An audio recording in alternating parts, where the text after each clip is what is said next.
Walking through the city, lights all aglow. Everybody's got a story to show. Wheels keep spinning, streets overflow. Hustle never stops, we're in the flow. Skylines high like our dreams in the air. Concrete jungle, we got flair. Rhythm of the night, we don't care. Underneath the stars we breathe rare. In this urban jungle we're alive. Heartbeats echo as we strive. Dreams collide where the streets survive. Together we'll thrive, side by side.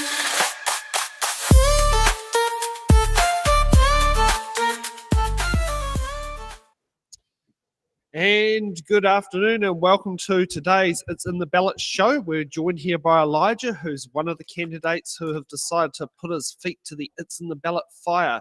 But with every election, there's one thing stepping in their way, and that's your vote.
Put my name in the hat again.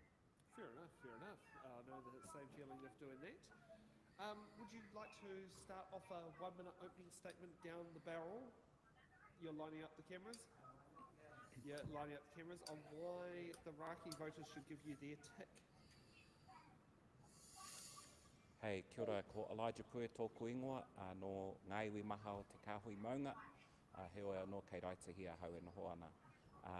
I'm standing for Horizons Regional Council because I know I've got something to give back, and I know that the values that I have of hard work, getting on with the mahi, and kaupapa and tikanga being forefront of everything that I do, I have something to offer.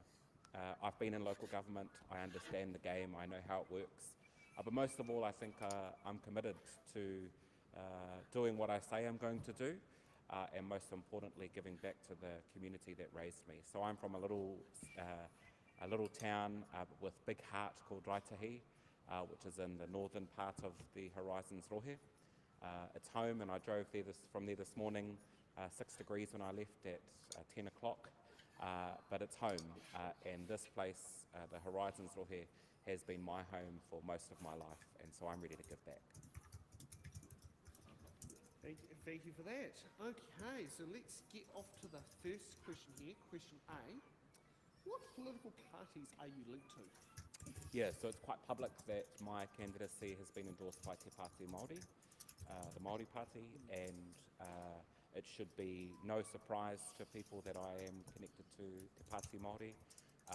Since the hikoi for the foreshore and seabed arrived on my marae and Raitahi in 2004, I've been a member of that party ever since. I've stood twice as a list candidate for them, and when I wanted to stand for regional council this time, I, without hesitation, asked if they'd endorse my candidacy, and they have.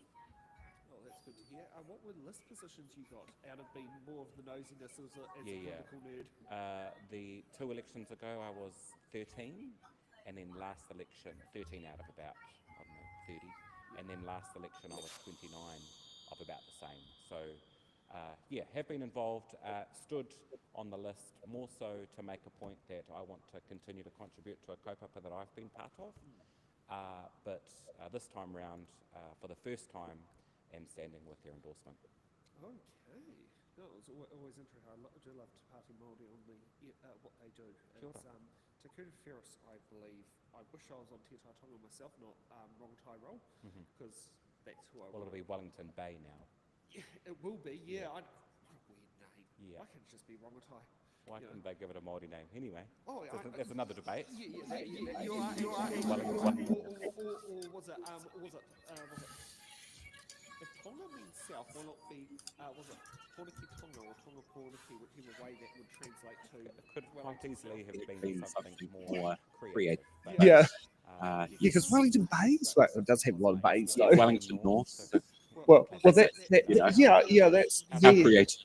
I know. I mean, like, why couldn't they just call it, Kandala or something? Well, no, actually, no. That's the northern end of the ward. They, Just involving Manwhenua, I think, a name that represents the history of the place as opposed was to. it Ngāti Porniki would have actually come up with something? Yeah, well, all of the area. Yeah, they would have. Yeah. Okay, let's get on. Well, actually, you kind of answered the question B anyway, and that same question with question A. So let's go on to question C.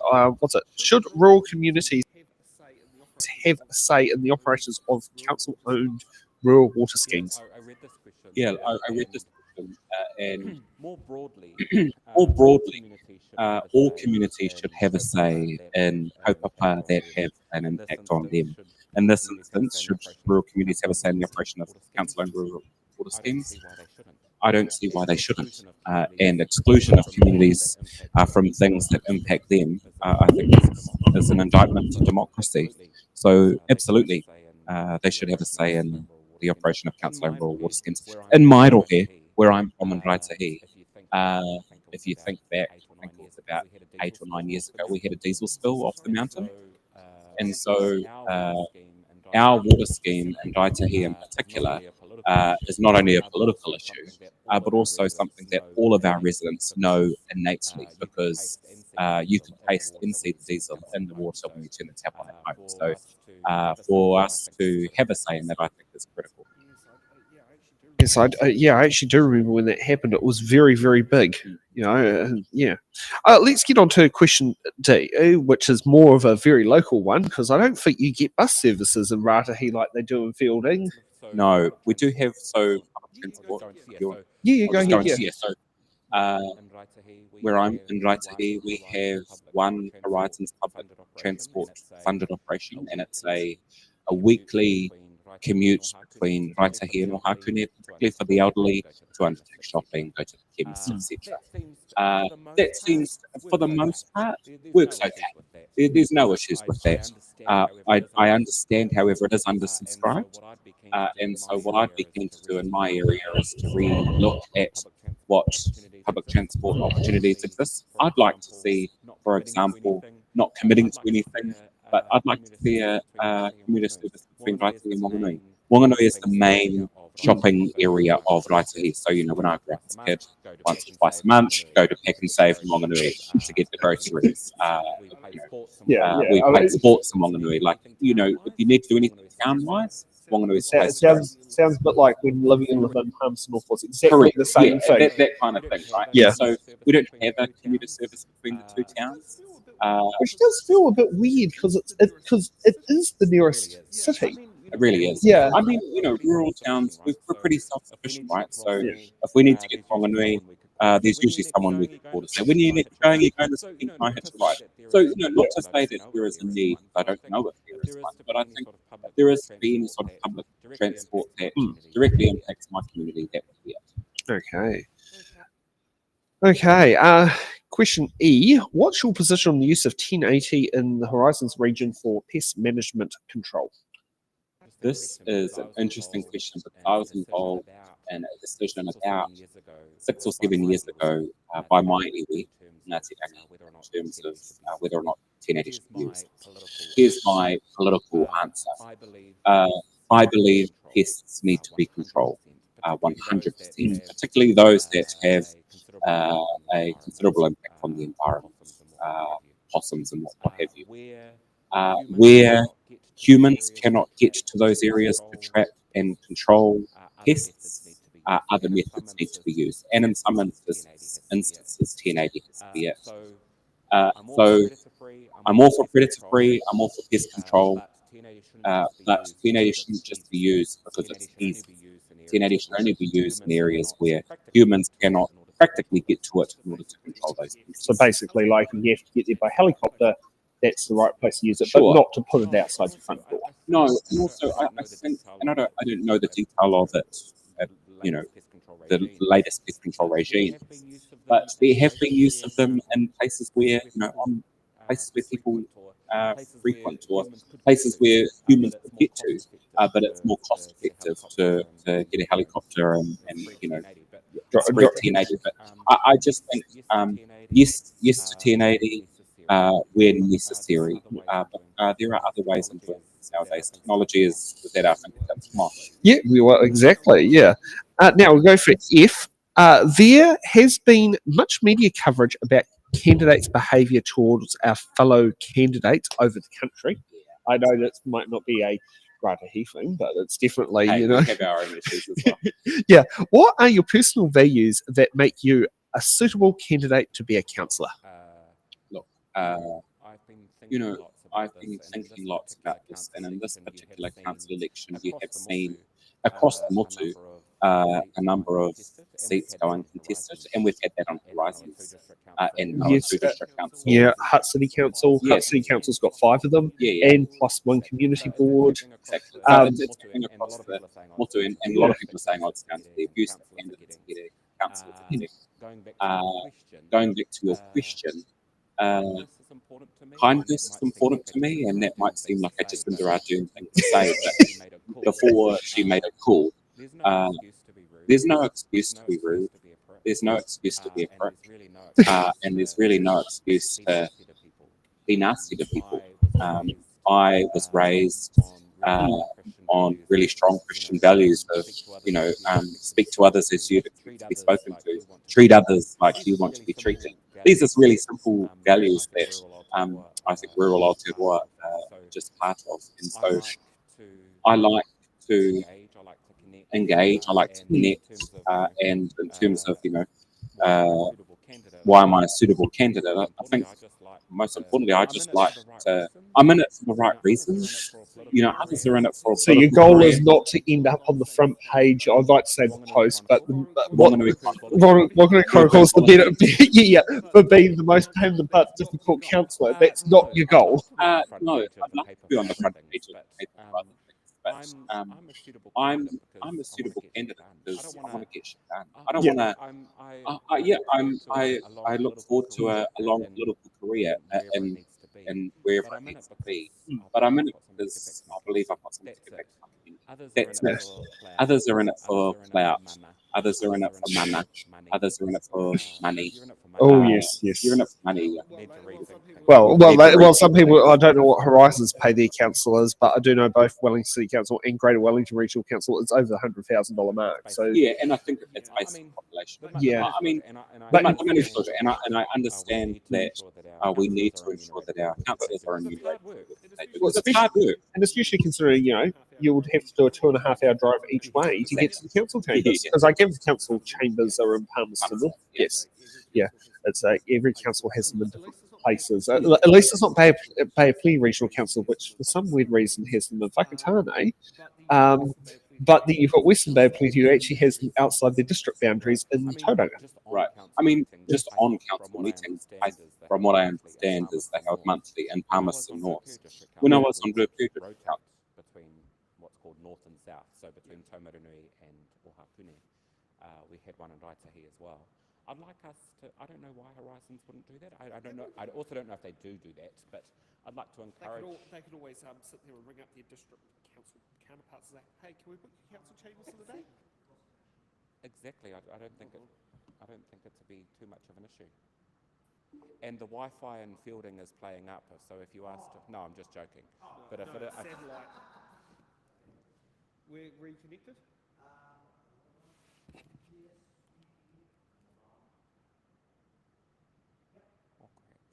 Okay, and Paul's obviously messaged saying, "We're back." Yes, our good old remote, was it remote editor? Paul's jumping in for Stacey.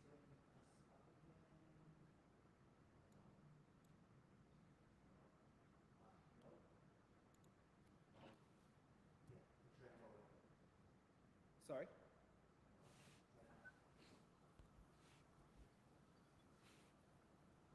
Do you need me to jump over? We're all good?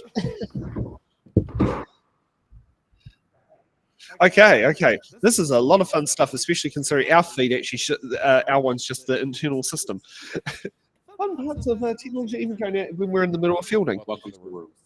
Yeah, exactly. Yes, well, we're using Starlink to sit there and do that. I do feel that's a bit like saying what you call it, the devil's word, but it is a system that works for where we're going to. Yeah. Okay. So we were at F. So G.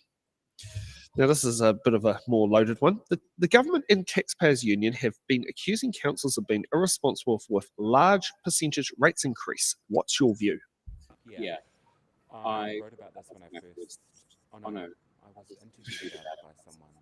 I think the government, rightly so, have been challenging local government to rein it in. I think the government's approach to that has been condescending and brash. However, I see the merit in what they're trying to achieve.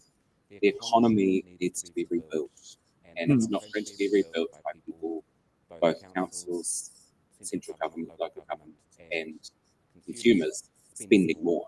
And so, and rebuilding the economy, we do need to rein things in. Going back to your question, are we better councils responsible? I don't. The council that I've been involved in, from what I've seen in Horizons as a ratepayer, I don't see any irresponsible spending, but I do see opportunities where efficiencies can be made. I'm not going to give you specifics on that, but I see value in reining it in. I see value in getting better value, in getting better bang for the ratepayers' buck. Yes. Particularly in rural areas. So yeah, I somewhat agree, but I wouldn't say there's been any irresponsible spending here. Okay, well, going over to H, do you support central government introducing rate caps onto local authorities and why? Do you or do you not? Yeah. What I don't want is for us to get to a point where councils must cap rate increases to such a point where we have to rely on debt, which is what's happening. You see a lot of councils that say, oh, we've got a really low rates rise, but they're at their debt ceiling. That shouldn't be the case. Low rates rises now will just mean higher rates in the future. I'm 31, and so I take it that if I'm going to have a low rates rise now, I'm still going to be paying high rates in 30, 40, 50 years' time. Yeah. So others don't necessarily have that outlook where they're saying, oh, well, we want a short-term low rates rise now and we won't have to worry about things, right? So I guess I don't think a tool like that will work. I think what councils need to do is rein in their spending and be real about rates rises, because rates need to rise. People might not like that. I also live in Whanganui. Whanganui has had the lowest rate rise in the country. Yes. Which is great. Congratulations to them. But cost of things will just go up. Cost of living has gone up for everyone. And That includes local councils. exactly. So rates cap, I think, is not the right approach. And if there was a rates cap, should it be based on the price of steel, rebar, and concrete, let's say for building a bridge, or should it be the price on the price increase? Yeah, this is exactly right.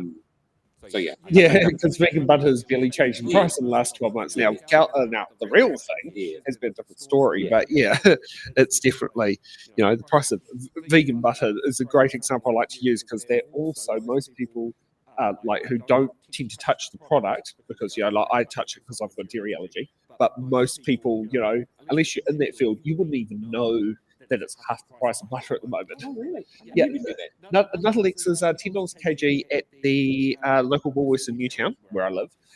The price of butter is about $20 a kg, right? For 2 blocks. Like, it's quite a big jump. Cost of living is real. Yeah, The yeah. cost of living prices is real. Yeah. Absolutely. Yeah. Okay, let's go on to E. Not E, I for igloo. What are your views on the restoration of wetlands to their natural form in the Horizons region? Yeah, that's been a key part of the Horizon Regional Council for a number of years now. I've been privy to some of those projects that happen, particularly on the River and other rural areas in Raki and Waimate. Restoration of wetlands needs to go back to their natural form. It's better for everyone to do it now while we can have the resources to do so. And it's just a good thing. So I 100%. Okay, now for J. Now, spending needs to be within budget without increasing rates. What services or luxuries would you stop? Yeah, I look at this question and it's probably asking me to go into some sort of detail. What I'm not going to commit to is cancelling things or saying we should or should not be doing this. I'm not in the council. I'm a ratepayer, and so while I'm having an opinion on how to do things better, I'm simply not going to head into an election and say we're going to cancel the bus from Raki to Hakune, or we're going to cancel public transport on Memorial Palm. I'd like to talk about that eventually, but I think 100% all councils need to rein it in and get back to basics. I support the government in wanting to get councils back to basics. It's a good thing. There's nothing wrong with it. The time for luxuries and feel-good projects is done.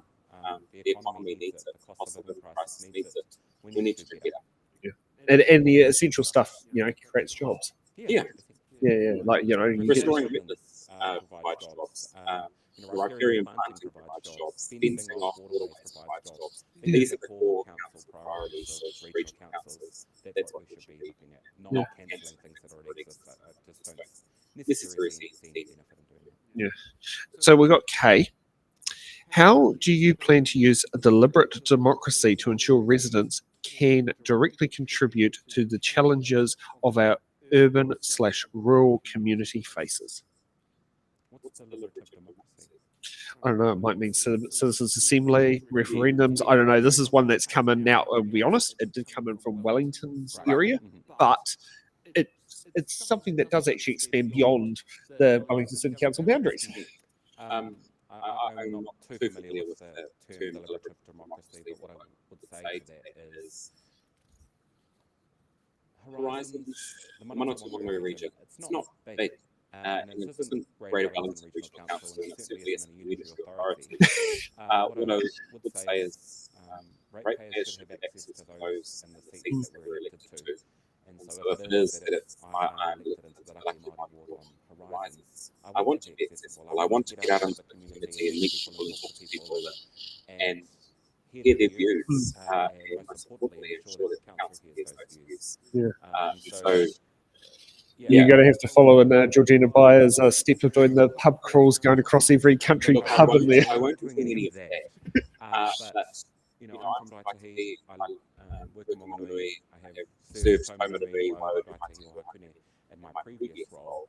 I need to get out and about, particularly in Feilding, which is why I made it come today. And probably a little bit of Monganui as well. But we should be getting out there. We should be talking to ratepayers. We should find that their views are important. Yeah. So having good access to councils, I think, is one of the trademarks of New Zealand democracy. We'll go for Al. Do you think the Māori wards, such as our own Raki Māori Constituency and Tonga Māori Constituency, strengthen democracy? Why or why not? The interesting thing is that Horizons have already agreed to retain the Māori ward, which is good. Yep. I think inclusive democracy that represents the diverse communities in Aotearoa is always going to make for better decision making. I was initially part of the first Māori ward up in Raki. I was quite vocal in ensuring that it got across the line. We've had some councils have had it for a long time. We've had 3 years of Māori wards at my home, and the world hasn't ended. And there have been no separatist policies that have come from Māori ward councillors. No. There have been no racist issues, or there's Yeah. everything that people have been scared about. Nothing's gone wrong, and the world has continued to carry on. Rates will still rise with Māori wards, right? Yeah. So, I mean, I think in the last 3 years we have proved across the Motu that Māori wards provide for greater representative democracy and improved decision making 100%. Okay.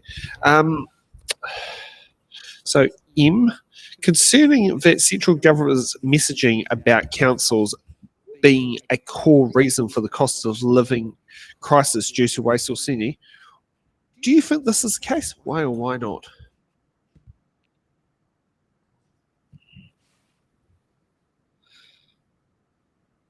This whole blame culture that this government does, not just on local councils, but I feel like they It's blame anyone but themselves. Yeah, correct.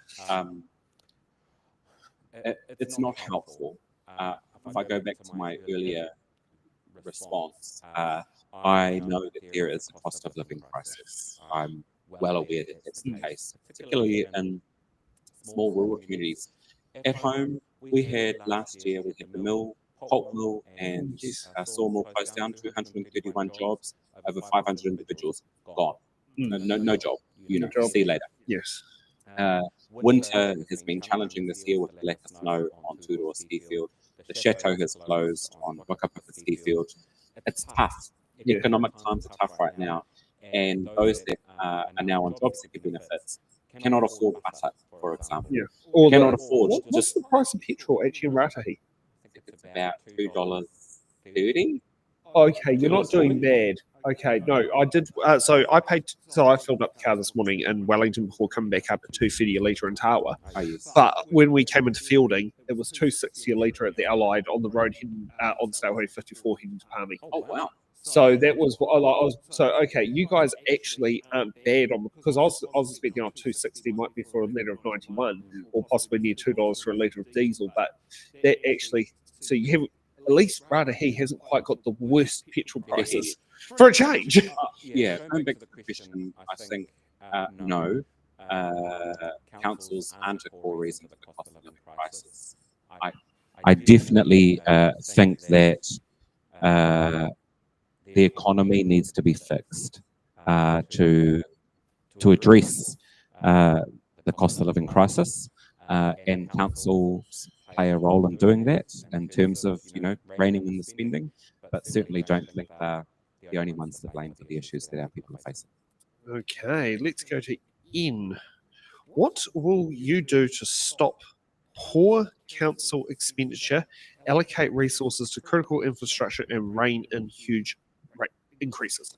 Yeah, we've talked a lot about this, and what I'm about to say won't be too dissimilar from what I've already said. I think the point is that councils have been put on notice by the government to rein spending in. That's what we should do. We shouldn't,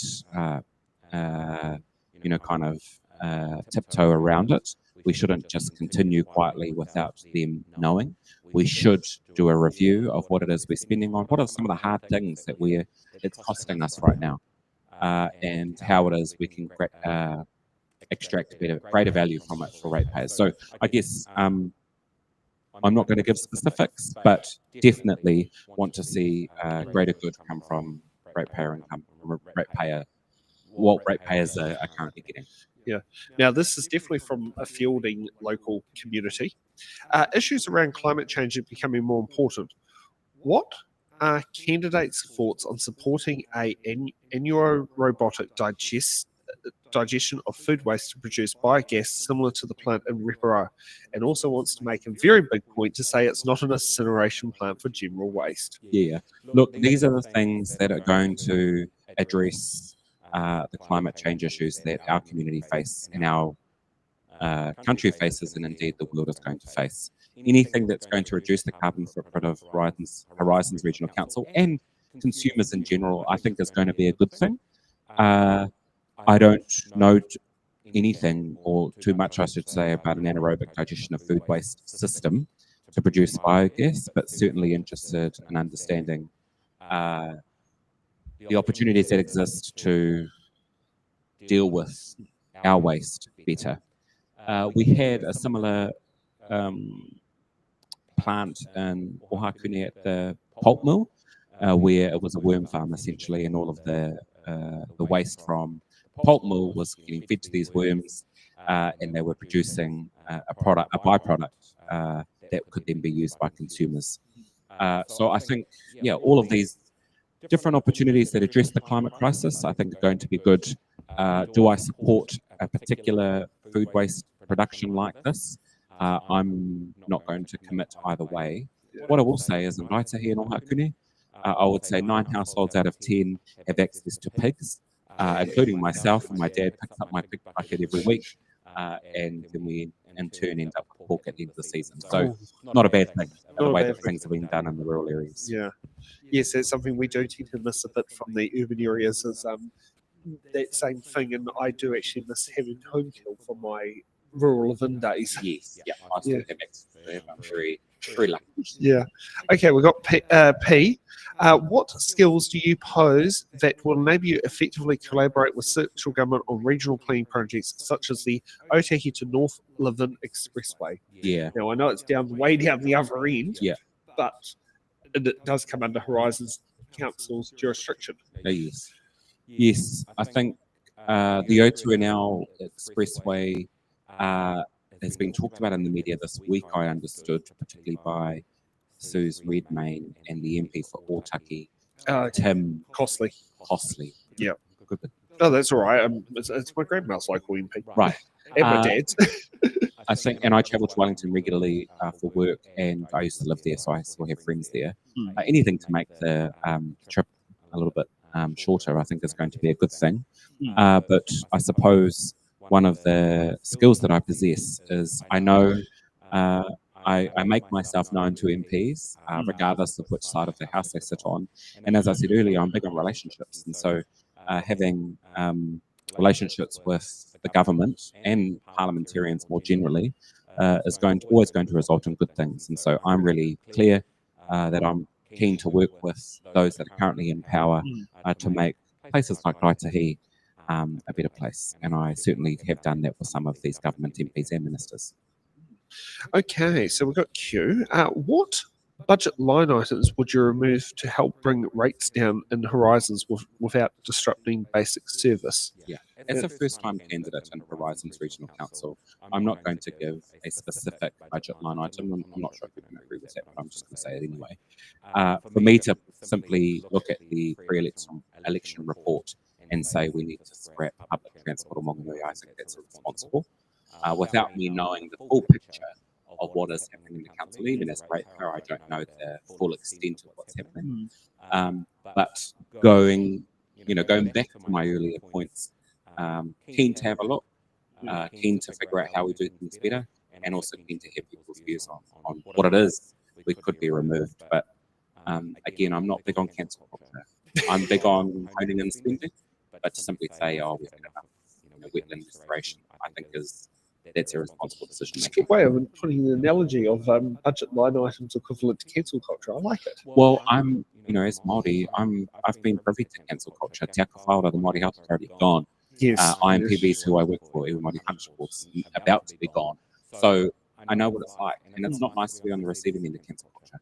Yes, yes. I think all of us who have been on there will know exactly how you Mm. feel.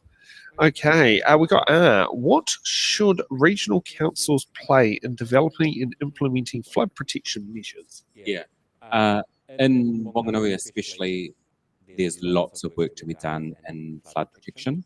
But more broadly, I think the way in which we manage, restore, and look after our waterways needs to be done a lot better. Where I'm from, we have two particular river entities that look to restore, look after, and regenerate some of these waterways, particularly in the Wangaihu River and the Wanganui River, and can also acknowledge that Rangitike, Orowa, and other rivers have similar constructs. But the two that I mentioned, Te Awatupua, which is the only living and indivisible river known as living person in the world, and also Wangaihu, which is known as Te Waiua Tika, I think provide horizons and regional councils with a clear opportunity to say, let's do a bit better. Flood protection is one of them, but I think riparian planting is another priority. There's all sorts of opportunities within river management and waste and water management that can be done within horizons, and I think that's one thing we need to improve on. Okay, so for S, how can regional councils improve collaboration with local authorities and central government to strengthen civil defence systems and ensure a more resilient regional response to emergencies? Yeah, this should already be happening. I don't Probably is happening as well. Yeah, It's a chat GPT question. This thing kind of proves to me that the system is failing us when we draw lines on a map or understand operating procedures and, you know, regional council, this is your lane, and district council, that's your lane. I have worked under emergency management systems before, particularly during the pandemic, and know that collaboration and doing what's right works. But to have mundane processes like this where local, you know, and central and regional councils are all responsible for different things just does not work. Let's all put our heads together and do what's right, what makes sense, and what's going to work for our communities. Okay, we got T for there. What do you see as the main difference between Māori landowners and hapu in the terms of relationship with the Horizons Regional Council? Yeah, those relationships should be the same.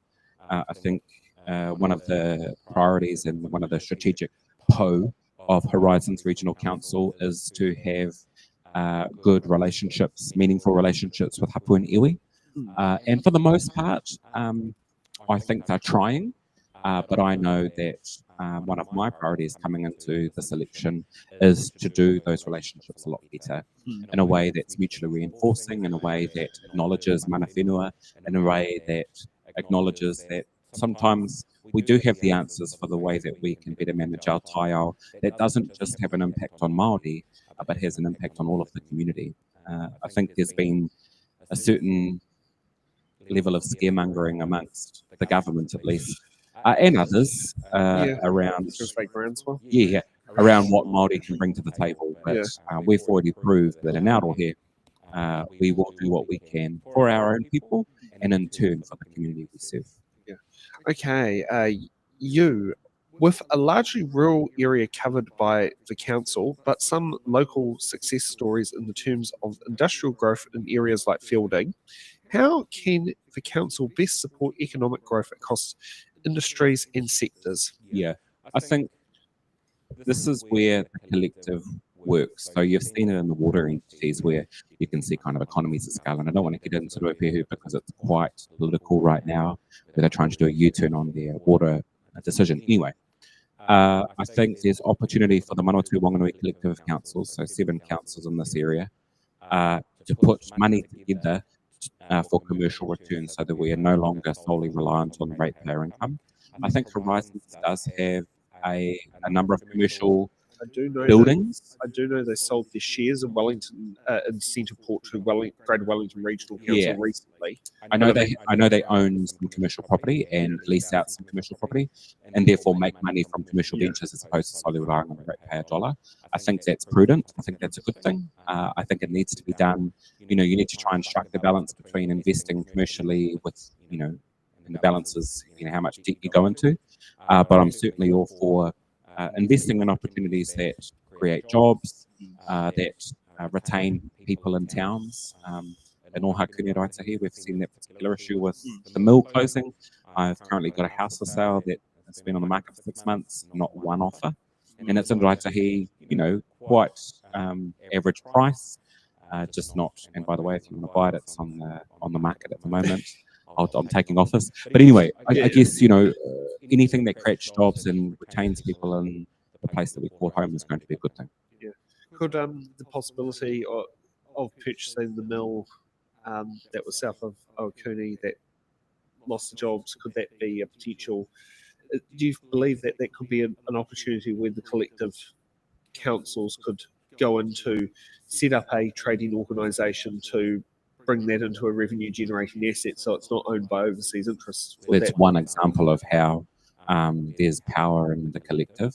Because I was going to say, if it was owned by the ratepayer, I don't think it would have shut down. Yeah, look, there's no doubt that the mill needed to close, and the finances apparently, I'm no accountant, but apparently just did not add up. I would hate for the councils to simply go in and to save it just because. However, I have heard rumours that they are looking to transform the mill into milling something else, or into producing something else that is more financially viable. I think council should be involved in that.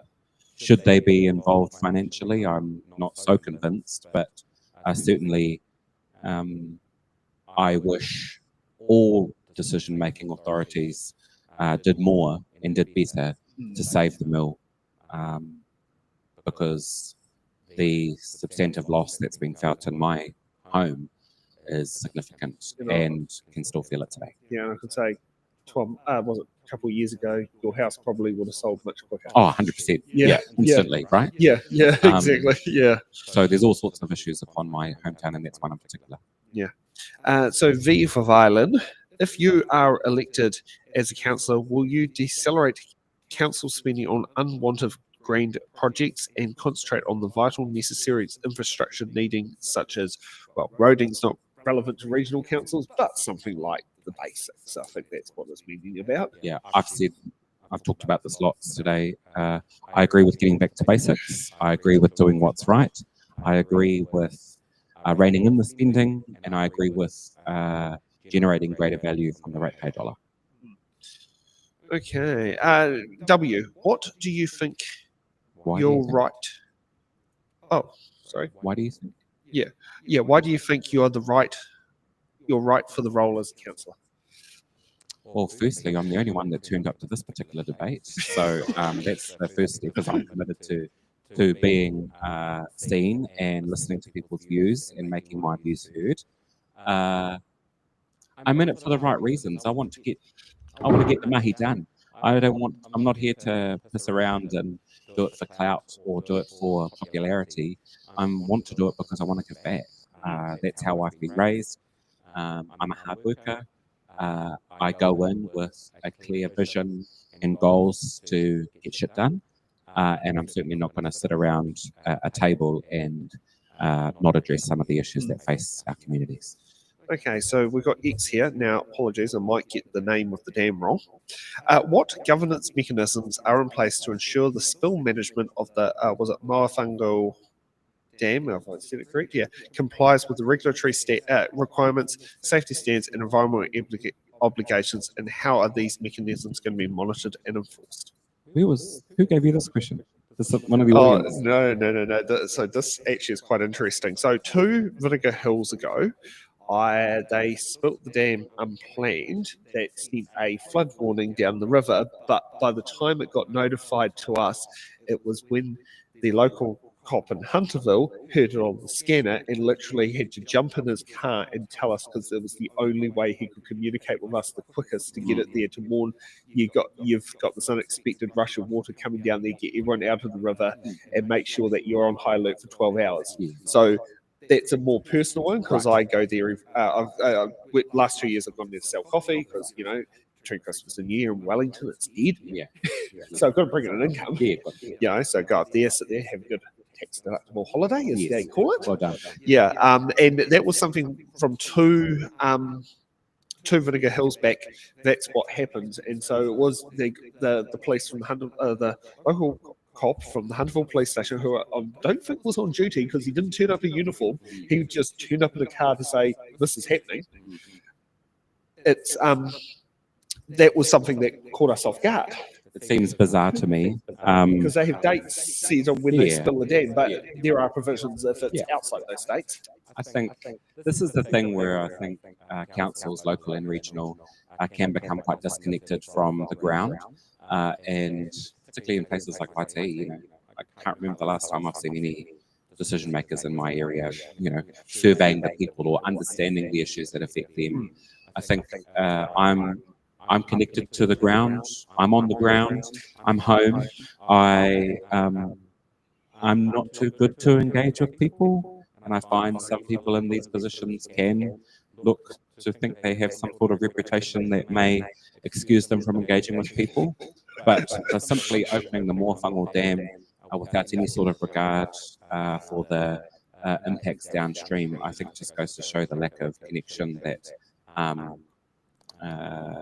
the decision makers have for the communities that they serve.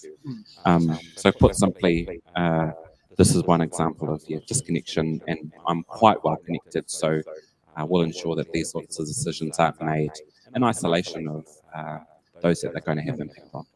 Okay. Now we've got why.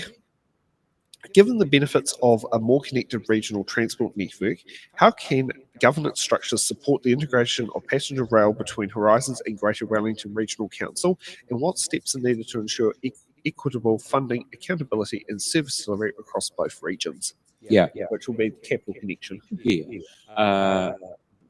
Palmerston's outside of my ward, but it's in the district that I serve. And you'll be, if you're around the council table, you'll still be making the decision on it. Well, I guess my point is that a connection to Wellington is critical. And in this day and age, I think you're seeing more and more people from even just my own friends moving out of Wellington to places like Otaki, Hami and others, because there's and Masterton and Wairarapa, because there's an easy train access. And so the number of public servants that are living in those areas is increasing, albeit the number of public servants overall is decreasing. This is another opportunity where there is power in unity. And so if we can butt our heads together with other regional and district councils on kaupapa that can have a meaningful outcome on our communities, it should just be a given. For too long, I think we have been told, stay in your lane, you do this, you don't do that. That doesn't serve community. What serves community is what makes sense. And actually I do know that Steph Lewis, the former General Electorate MP for Whanganui, mentioned about how she was the only MP in Parliament who could not directly fly or catch a train to get to Parliament. Her only realistic option was drive. Now, her option was she could drive to Palmerston North and fly, which she said was stupid. Drive an hour to Palmy and then fly an hour to Auckland and then another hour down to Wellington. Potentially, or drive up to New Plymouth. And Correct. she used to had to drive. But I do know that when Ian Lees Galloway was MP for Palmerston North, he used to always catch the capital connection because he said it was 2 hours of speaking with constituents. Which, I mean, I'm all for it. I'm all for capital connection. I'm all for public transport because it has a lesser impact on the environment. In my area, though, it's different, and it isn't as simple as pouring money into Palmy and Wanganui and urban passenger transport, but it's looking at what are the passenger transport initiatives that make sense and Raitahi. That makes sense in It's no Ohakune. point asking central government to reinstate the railway line to Ratahi. Correct, yeah. Considering, The rail line still exists, but the corridor. yeah, the corridor's still there, and there's talk about turning it into a bike track, Oh, nice. which is a good thing. But I guess my point is that passenger transport needs to be done better everywhere, and if there is economies of scale and partnering with the likes of Greater Wellington Regional Council and others, then we should just do that. You've got a hand to take, please. Yeah. Okay. We've got was it Zed here? What is one big opportunity or challenge you see for the region? This will be controversial, well, hopefully not. But I think not only are we in a cost of living crisis, which is having a huge impact on the way people simply live their daily lives, but we are in a climate crisis, and we have been for generations, and I don't see any government, any council, local or otherwise, doing anything substantive to recognise that we're in a climate crisis. We need to do better. We need to recognise and acknowledge that the climate needs to, humans need to better acknowledge the climate crisis we're in, and that can be done by simple things like increasing riparian planting, restoring wetlands, and better managing our waterways. We are doing some of that, and Horizons are leading some of that work, but I always know and understand and believe that there is more that can be done. Now we've got AA here. What would you support a predator-free campaign in your constituency similar to predator-free Wellington? I support pest control, 100%, and Horizons are already leading out on quite significant pest control projects. Predator-free Wellington, and I think predator-free Aotearoa, which was a previously DOC-funded COPA, cancel culture, I think are costly. However, I'm not saying I don't support it, but what I do support is we should just continue the pest control initiatives we're doing, whether or not it results in a predator-free Manawatu Wanganui, predator-free Horizons, great. But I'd hate a public campaign to come at the cost of us actually controlling pests itself. Sometimes communications campaigns cost more than it is to simply go and reset a possum trap. So where it makes sense, yes, but not at the cost of us just getting on with the work. Okay, AB, which is what is your biggest priority for the next term, and how do you intend on delivering it? I'm new, right? So I'm going to be new to Horizons. I'm not new to the district, but I just need to understand the activities that the Horizons Regional Council are currently focusing on. That's going to take some time. I'm not saying I'm just going to sit behind the desk and read up and not say anything. One of the things about me is that if I believe in something and want to make a difference, then I will do my best to ensure my voice is heard and the voice of my constituencies are heard. So my biggest priority, there are two things. One is addressing climate change, and two is ensuring that local government, be it regional and district, understand better ways in which we can manage our waterways, and knowing that I represent and are innately connected to two quite significant waterways in this district, that the contracts in which we operate as Māori are only going to result in better outcomes for the environment and therefore better outcomes for the community. Okay, Nick, can you please hit the hard-hitting questions graphic, please? Is Stream Deck working, or has that gone offline again?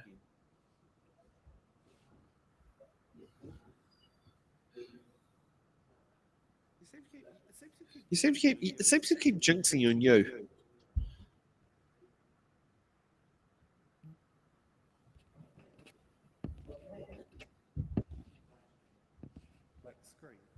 Black screen. The hard-hitting screen. Oh, okay. Oh, I'll just put the cameras back on us. We can miss that particular part. So yes, unfortunately, we can't find the it's a video. Yeah, it's gone somewhere into a weird place. So we'll get hard-hitting question number one. What? No. Do you think the regional council is doing enough in the terms of environmental management of the city and district council's wastewater treatment and disposal facilities? No. Do you want me to explain? Yeah, go ahead. This is, dealing with wastewater and managing waterways is core council business. I think we've done a lot of work in the last term at least, but know that in places like Ohakune, Raitahi and Taumarunui, we need to do better with water infrastructure. Now, there's no longer three waters, it's local waters done well. Ruapehu, Wanganui and what have you are all making their various decisions. But I can hand on heart say we aren't doing good enough with the way that we deal with our wastewater and need to do it better. The opportunity before us is how can we involve the entire community that have a vested interest in doing this in doing it better, and that includes iwi, hapu and whānau, and I'm really committed to bringing them along on the journey. Yeah. Okay, hard-hitting question number 2. Are you comfortable with the way the council manages its debt position? I read that this morning. I understand we're not quite at our debt ceiling on Horizons Regional Council, and that rate rises have been average. Let's say that, and albeit there was a rise. I think any council should look to not increase rate ceilings, which others have done, which essentially means you can borrow more money. And the local government funding authority, I think, has given some guidelines on how that can be done. My point is that we shouldn't just raise debt levels constantly. Keep raising the debt ceiling like the US government does. Because essentially what you do is you kick the can down the road. And my generation, I'm in my 30s, when I'm turn 50, we're still going to be paying for the deferred debt essentially on the next generation. So if we can pay for things now, let's do it. But let's not just simply kick the can down the road. Yeah. And the most important one for every single It's in the Ballot show. What is your position on, in this particular case, we're in Feilding, so what is your position on retaining the Tapue o Matangi Māori Ward for the Manawatu District Council and the Raki Māori Constituency for the Horizons Regional Council, and why do you hold that position? Yeah, I said it earlier before, the world has not ended because of Māori wards. The Māori people have not ruined the country because of Māori wards. In fact, decision-making has been more representative of the communities that we serve, and therefore I have no hesitation in saying 100% I'm all for Māori wards. I'm standing in a Māori ward. I was part of the debate that resulted in Ruapehu District Council getting a Māori ward. And so anything that brings greater diversity, greater representation and better decision making should be something that we encourage. Māori wards aren't anything to be scared of. In fact, there's the age-old adage that says, what's good for Māori is good for everyone. I 100% believe that. It's no different to the Māori electorates that exist in Aotearoa. For a very, very long time. And existed even though successive governments have said they wish to get rid of them. I think of Don Brash and others who have all campaigned on getting rid of Māori wards and Māori electorates, yet they are still there. And again, has Parliament ended because of Māori elected MPs? It has not. It has actually provided greater, better and much improved decision making. That should be something that we should all want, and in fact it creates for a much more healthier democracy that represents the Aotearoa that you and I live in. Yeah. Well, thank you for taking the time coming all the way from Raitahi to Feilding, Roger, and it's a pleasure getting to give you the opportunity to answer all 31 of the It's in the Ballot questions. Yes, I was quite surprised. I was thinking it was brief, there's a lot of questions, but it was a great discussion. So, exactly. Very constructive. Very constructive. Now, for those viewers who are watching at home, we'll be back here at 7 p.m. for the Manawatu District Council Rural General Ward show, and I believe we're going to have a bit of a full house. So we'll see you then.